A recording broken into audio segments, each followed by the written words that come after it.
창세기 17장 9절부터 14절까지의 말씀을 본문으로 해서요, 할례를 받으라, 할례를 받으라 라는 제목으로 말씀을 나누도록 하겠습니다. 하나님께서 아브라함을 다시 찾아오십니다. 하갈을 통해서 이스마엘을 낳은 후에 13년 만이었었어요. 그때 아브라함 나이가 99세였었습니다. 죽은 자와 다름없는 자가 되었었을 그때에, 더 이상 내 힘으로 아들을 만들어낼 수 없다고 할 그때에, 철저히 무능한 자가 되었을 그때에 하나님께서 엘샤다이, 전능한 하나님으로 그를 찾아와 주시고 만나 주셨죠. 그리고 그가 하실 전능한 일을 말씀해 주시는데, 99세의 죽은 자와 다름없는 그 아브라함에게 아들을 낳게 해 주시겠다라는 겁니다. 그 아들을 통하여서 여러 민족이 나오는 등 번성하게 할 것을 약속하세요. 그리고 이에 맞는 새 이름을 아브라함에게 주시죠. 이름을 바꾸세요. 아브람, 곧 존귀한 아버지라는 이름에서 아브라함, 열국의 아버지라는 이름으로 바꾸십니다. 그리고 기업의 땅도 주시겠다고 언약하십니다. 그 언약은 아브라함에게만 언약한 것이 아니고요, 그 후손과도 언약을 하신 거죠. 그 후손에게도 이루시겠다라는 언약입니다. 이 언약은요, 예수 그리스도를 통하여서 성취됩니다. 예수 그리스도 안에서 그 언약이 성취되는 거예요. 약속대로 예수 그리스도가 언약의 자손으로 아브라함의 씨를 통해서 오시죠. 마태복음 1장은요, 예수님의 족보를 쓸 때에 아브라함의 자손으로 시작을 합니다. 예수가 아브라함에게 이르신 그 약속의 아들이며 약속의 성취라는 것을 강조하는 겁니다. 예수님 안에서 아브라함의 영적 자손이 하늘의 별과 같이, 또 바다의 모래알과 같이 많아질 겁니다. 예수님을 믿는 자마다 거듭나 아브라함의 영적 자손이 되는 거죠. 이스라엘 민족도 그렇거니와 헬라 민족도, 로마 민족도, 한국 사람도, 미국 사람도, 일본 사람도, 모든 민족이 예수님을 믿음으로 아브라함의 영적 자손이 되는 거고, 아브라함은 그렇게 많은 민족의 조상이 되는 겁니다. 우리들도 육으로는 이방 민족이지만은 예수님을 믿음으로 아브라함의 영적 자손이 되고, 그 언약에 참여하는 자가 되어서 약속하신 가나안 땅, 그 땅이 상징하는 바 천국을 영원한 유업으로 얻게 되는 줄로 믿습니다. 하나님께서 아브라함에게 계속 말씀하세요. 9절입니다. 시작. 하나님이 또 아브라함에게 이르시되, 그런즉 너는 내 언약을 지키고 내 후손도 대대로 지키라. 아브라함에게 언약을 지키라 말씀하십니다. 그러면 아브라함이 언약을 지켜야 되겠죠. 그가 지켜야 될 언약이라는 것이 무엇일까요? 어떤 구체적인 것을 해야 언약을 지키는 걸까요? 창세기 15장에 하나님과 아브라함 사이에 언약 체결식이 있었어요. 그 언약 체결은 보통 일반적으로는 쌍방간의 언약입니다. 나는 이렇게 할 테니까 너는 이렇게 해라. 나는 너에게 조공을 바칠 테니까 너는 나를 적국에서부터 보호를 해라. 그렇게 구체적인 행위들을 걸고서 지킬 것을 약속하는 게 언약 체결이죠. 근데 하나님과 아브라함 간의 이 언약 체결의 내용을 보면은요, 쌍방간이 아니라 일방적이에요. 하나님께서 하시겠다라는 내용뿐입니다. 그가 자손을 주시겠다, 그가 땅을 주시겠다라는 거예요. 그래서 하나님께서 지키실 약속, 언약의 내용은 분명하죠. 그 두 가지 약속의 내용대로 행하시는 겁니다. 약속대로 자손을 주시는 거고, 약속대로 땅을 주시는 거예요. 그게 하나님께서 아브라함에게 언약을 지키시는 거죠. 한편 아브라함이 지켜야 할 언약, 지금 하나님께서 언약을 지키라 하시는데, 아브라함이 지켜야 할 그 언약, 그 언약이라는 것이 언약 체결식의 내용에 보면 없어요. 하나님께서 다 하시겠다라는 거지, 하나님께서 주시겠다라는 거지, 아브라함이 해야 할 구체적인 내용은 아무것도 없습니다. 하나님께서 아브라함아 너는 내 언약을 지키라 라는 이 말씀은 어떤 행위를 요구하는 것이 아니에요. 하나님을 신뢰하라는 거죠. 하나님께서 언약하신 바를 신실히 이루어질 것을 너는 믿으라 라는 말씀입니다. 하나님을 믿는 것이 언약을 지키는 거고요. 믿음을 지키는 것이 언약을 지키는 거예요. 하나님께서 아브라함에게만 언약을 지키라라고 말씀하신 것이 아니고요. 그에게만 언약을 지키라고 요구하신 것이 아니고요. 9절 마지막에 보니까 내 후손도 대대로 지키라 말씀을 하십니다. 아브라함의 영적인 자손인 우리들에게도 요구하시는 거예요. 우리들에게도 언약을 지키라 말씀하십니다. 우리들에게도 어떤 행위를 요구하는 것이 아니고요. 믿음을 요구하시는 거죠. 우리들에게도 하나님을 믿으라라는 거예요. 그분의 말씀을 신뢰하라라는 거죠. 그 믿음을 지키는 것이 아브라함의 후손된 우리들에게 요구되시는 겁니다. 믿음을 지키는 것이 언약을 지키는 거예요. 하나님께서 계속 요구하시는 한 가지가 우리에게 계속 말씀하시는 한 가지가 믿음인 거죠. 무엇을 행하라 라는 것이 아니고요. 하나님께서 행하실 것을 믿으라 라는 거예요. 너가 너 힘으로 아들을 만들어내라 라는 것이 아니고요. 하나님께서 아들 주시겠다라는 그 사실을 믿으라 라는 거예요. 너가 너 선행으로, 너 덕행으로, 고행으로, 너의 행위로, 의로움으로, 너의 수고와 노력으로 어떤 자격을 만들어서 그래서 천국 가라 이것 아니고요. 하나님께서 은혜로 주실 것을, 하나님께서 은혜로 주신 것을 믿으라 라는 거예요. 믿는 것이 언약을 지키는 겁니다. 언약 백성은 믿음의 백성인 거예요. 천국 백성은 믿는 자들인 겁니다. 너는 내 언약을 지키라. 내 후손도 대대로 지키라. 우리가 하나님을 신뢰하십시다. 그 언약을 믿으십시다. 그의 언약하신 아들 예수님을 믿으십시다. 예수님 안에서 약속하신 천국을 믿음으로 바라보십시다. 하나님께서 계속해서 또 말씀하세요. 10절과 11절 말씀입니다. 시작.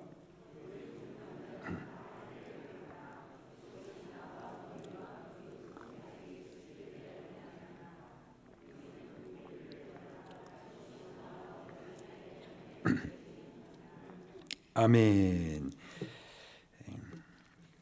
언약의 표징으로서 할례를 행하라, 할례를 받으라라고 말씀을 하세요. 할례 두 가지 의미가 있습니다. 첫째로는 죽인다라는 의미가 있어요. 옛사람을 죽이는 겁니다. 할례란 포피를 잘라내는 것을 의미하는데요. 잘라낸 포피는 죽은 살이 됩니다. 그렇게 포피를 잘라낸다라는 것은 죽이는 행위를 의미하는 거예요. 할례란 육체의 일부를 제거함으로써 그렇게 죽임으로써 그가 죽었다라는 것을 상징하는 겁니다. 아브라함이 할례를 행함으로써 옛사람 아브라함이 제거되는 거예요. 할례와 함께 옛사람이 죽는 겁니다. 아브라함을 아브라함이라고 그 이름을 바꾸신 것도 사실 같은 의미입니다. 아브라함이라고 하는 새 이름을 그에게 주신과 함께 옛사람 아브라함은 이제 죽은 거예요. 제거된 겁니다. 그가 제거됨과 함께 아브라함이라고 하는 새 사람으로 일어나는 거죠. 옛사람 아브라함은 어떤 사람이었죠? 자기 육체로 사는 사람이었습니다. 기근이 임하자 사업이 어려워지고 물질적인 곤핍이 있자 당장의 약속의 땅을 떠나서 애굽으로 내려가죠. 하나님의 약속보다는 스스로 힘과 방법으로 살고자 합니다. 애굽으로 내려가지만은 두려움에 사로잡혀 가지고는 거짓말하고 또 자기 살기 위해서 아내를 팔아먹기까지 하죠. 이게 옛사람 아브람이었었습니다. 육체로 사는 사람이었었어요. 또 아들을 주시겠다라고 약속하신 것을 그 약속을 받았어요. 또 믿어 고백했었습니다. 근데 안 주시니까 또 육체의 생각을 따라서 자기 방법으로 또 세상에 통용되는 방법으로 하갈을 통해서 이스마엘을 만들어내죠. 이게 바로 옛사람 아브람이었었습니다. 육체를 따라 살아가는 사람이었었습니다. 할례란 뭐냐? 그 육체의 사람 아브람을 잘라내는 거예요. 제거시키는 겁니다. 그 옛사람을 죽이는 것이 바로 할례인 거예요. 동시에 할례는요, 그냥 죽여버리기만 하는 것이 아니라 새 사람으로 살아나는 겁니다. 13절 마지막에 이렇게 기록을 하고 있어요.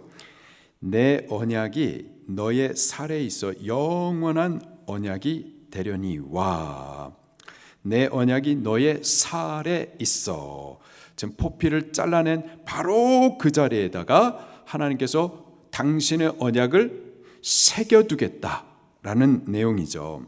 그래서 옛사람은 포피가 잘려나가듯 죽었고 대신 하나님의 언약이 새겨진, 언약이 지워지지 않는 새 사람으로 새롭게 살게 하시는 것, 그것이 바로 할례입니다. 옛사람은 죽고 새 사람으로 사는 거예요.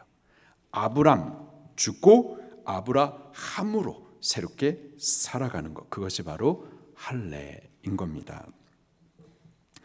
옛사람 아브라함은 육체의 사람이었어요. 육체대로 살았습니다. 육체의 생각과 방법으로 살았었어요.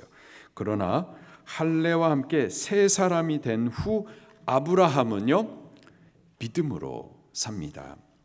믿음으로 죽은 자와 다름없는 그가 아들을 주시겠다 했었을 때 믿죠. 믿음으로 화합하더니 과연 100살의 아들을 얻어요.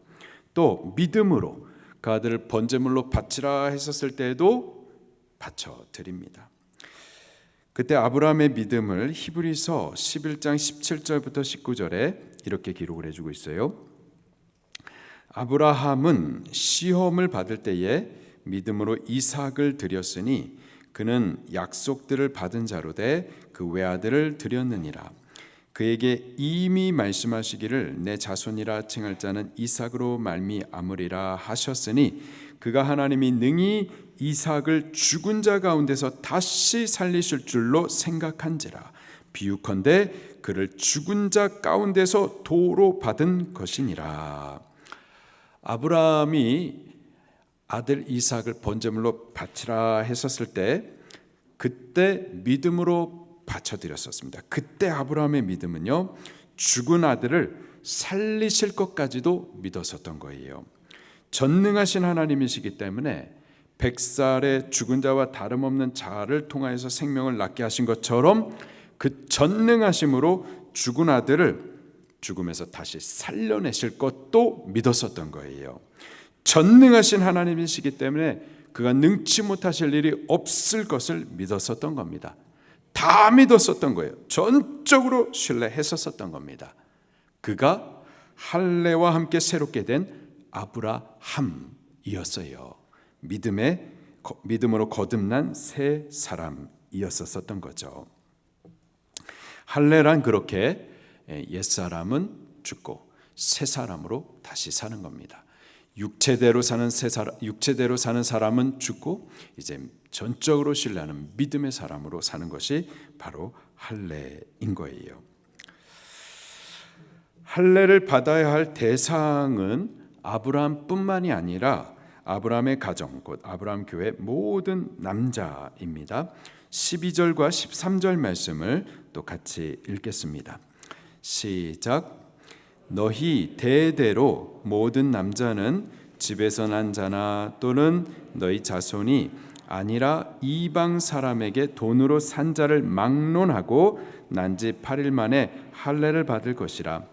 너희 집에서 난 자든지 너희 돈으로 산 자든지 할례를 받아야 하리니 이에 내 언약이 너희 살에 있어 영원한 언약이 되려니와. 아멘. 아브라함 공동체 곧 아브라함 교회에 있는 모든 남자에게 할례를 받으라 명령하십니다.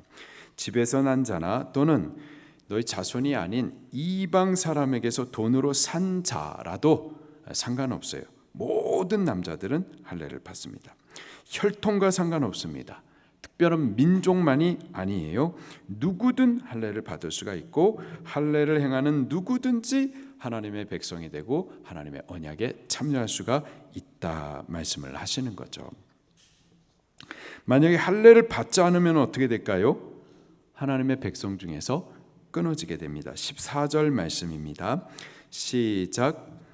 할례를 받지 아니한 남자 곧 그 포피를 베지 아니한 자는 백성 중에서 끊어지리니 그가 내 언약을 배반하였음이라. 아멘.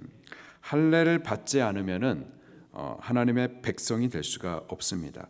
언약 백성이 아닌 거죠.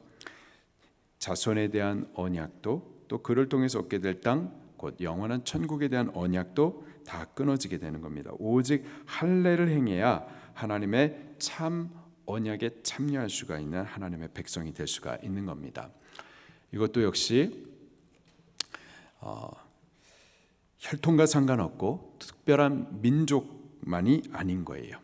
누구든 그가 이스라엘 곧 아브라함의 가정 집에서 난 자라도 할례를 받지 않으면은 그는 언약에서 끊어지는 거고, 또 이방인도 할례를 받지 않으면은 언약에서 끊어지는 겁니다.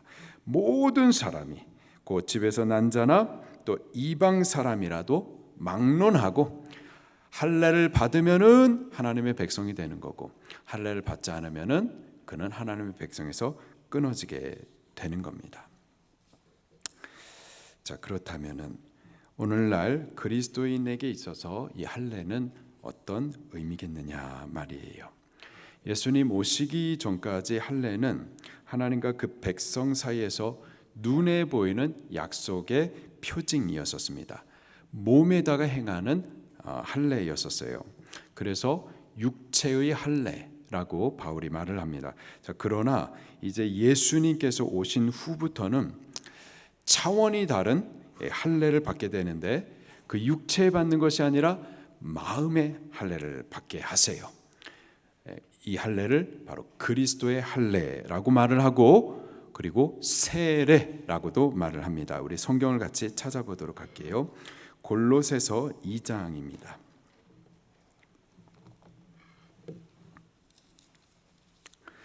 골로새서 2장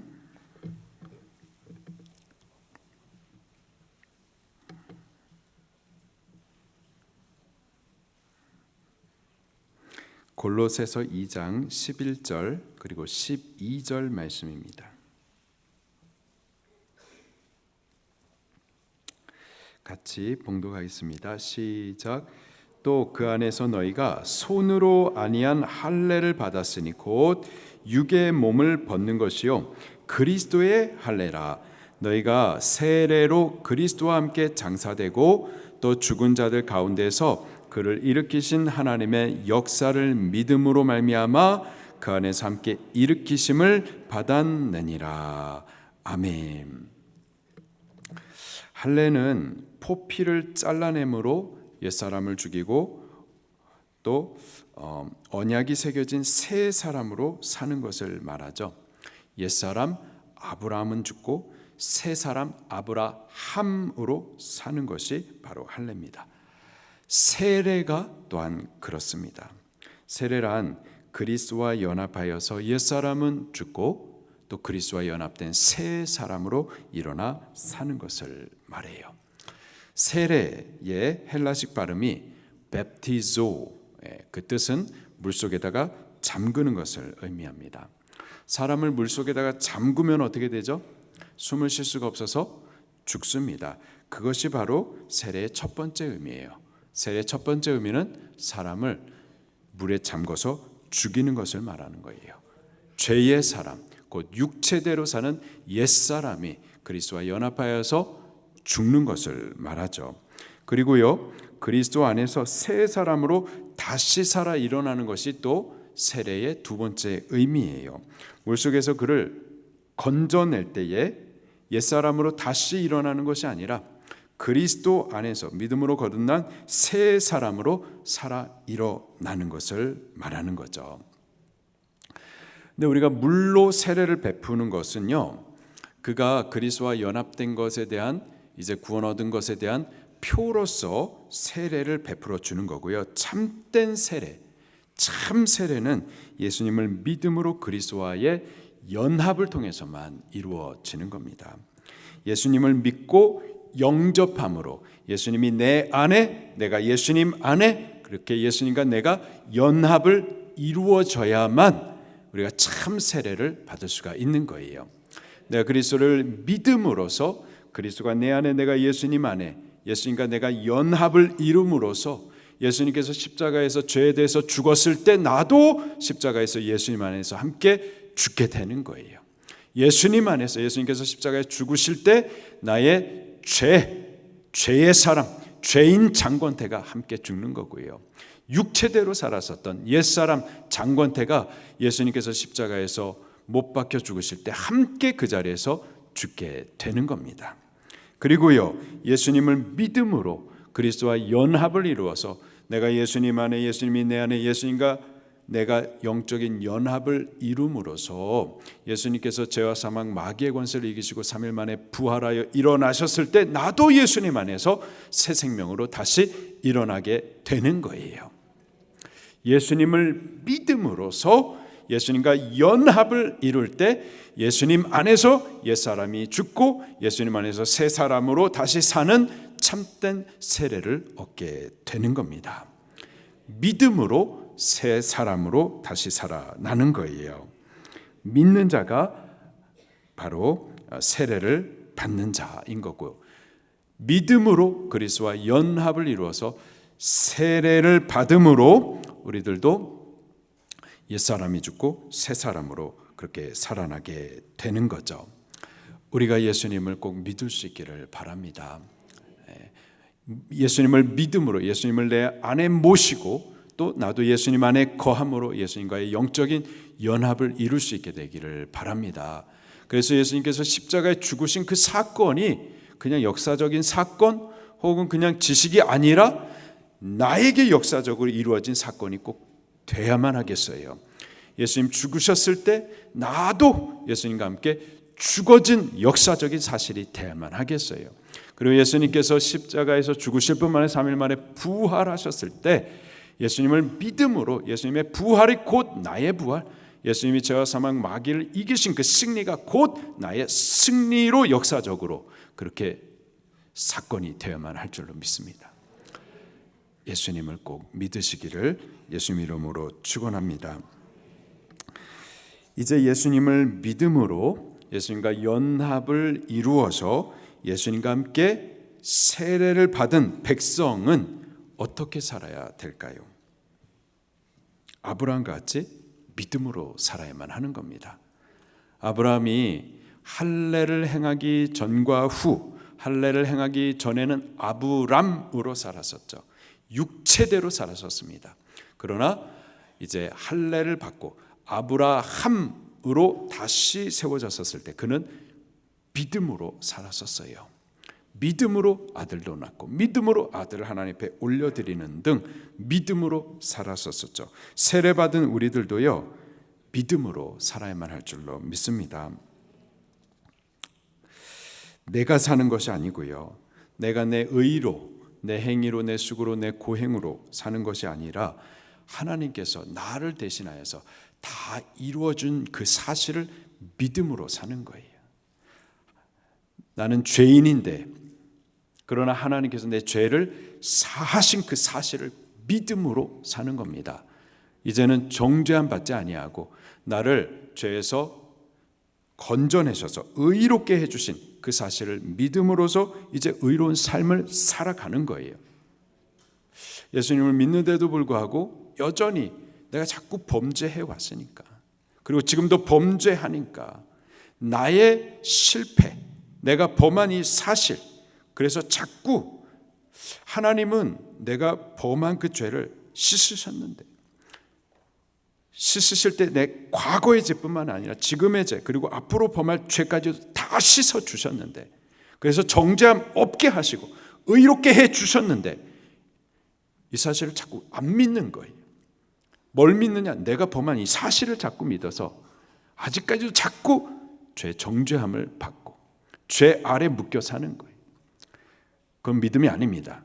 믿음은 나는 죄인인데, 나는 여전히 실패하는데, 죄에 무너지고 자꾸 죄에 더럽혀졌지만, 그러나 나를 대신해서 내 죄를 씻으신 예수님의 그 공로를 믿는 게 믿음이에요. 이제 내 죄를 예수님께서 씻으셨다, 이 사실을 믿음으로 나는 정죄함 없다, 나를 의롭게 세워주셨으니 이제 의로운 자가 되어서 살아가는 것, 이게 믿음입니다. 회개는 한번 하시고요, 회개는 내 죄를 인정하시고, 그리고 내 죄를 인정하는 것뿐만 아니라 내 죄를 예수님께서 씻으셨다, 이 사실도 믿는 게 회개예요. 회개를 내가 하려고 하는 것이 아니라 예수님께서 하신 그 사실을 믿는데, 믿음으로써 죄에서 씻김을 받는 것이 회개입니다. 자꾸 회개를 고행을 하려고 해가지고 회개한다고 생각해서는 안 돼요. 자꾸 내가 하려고 해서는 아니고, 그건 믿음이 아니고 나를 대신해서 하나님께서 하신 그 사실을 믿는 게 믿음이에요.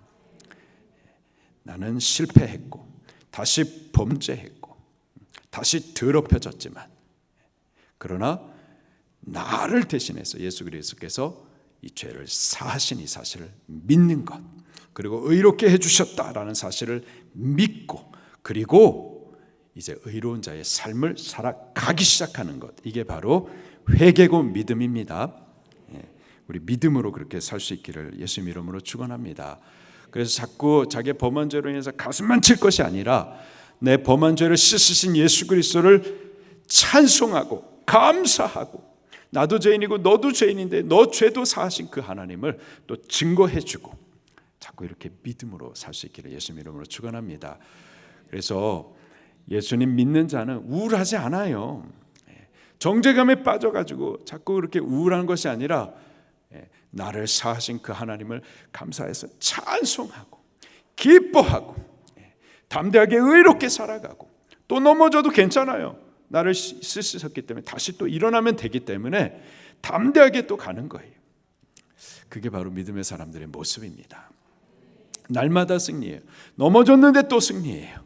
범죄했지만 또 찬송할 수 있는 게 바로 믿음이에요. 우리 그렇게 믿음으로 살아갈 수 있기를 예수님 이름으로 축원합니다. 그리고 또 세례받은 우리, 예수 그리스도 안에서 그와 연합하여 옛사람 죽고 다시 새 사람으로 살아간 우리는 어떻게 살아야 될지 바울이 로마서 6장이 또 이렇게 가르쳐 주세요. 같이 한번 찾아보겠습니다.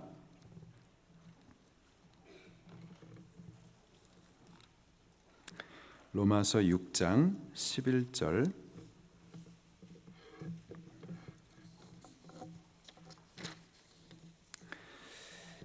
부터 13절까지의 말씀입니다.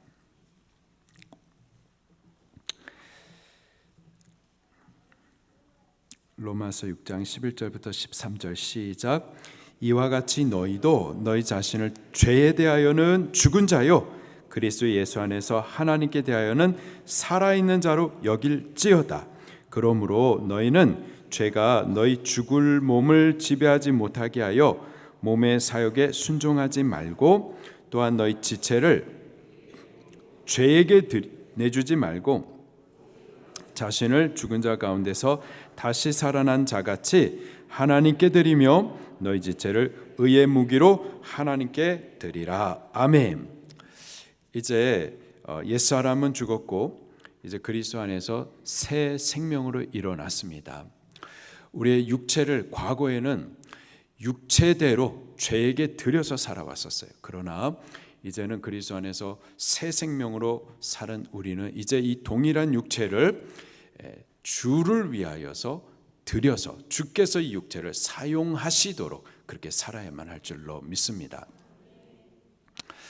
그래서 우리 건강한 몸으로 과거에는 육체대로 범죄하는데 이 몸을 들였어요.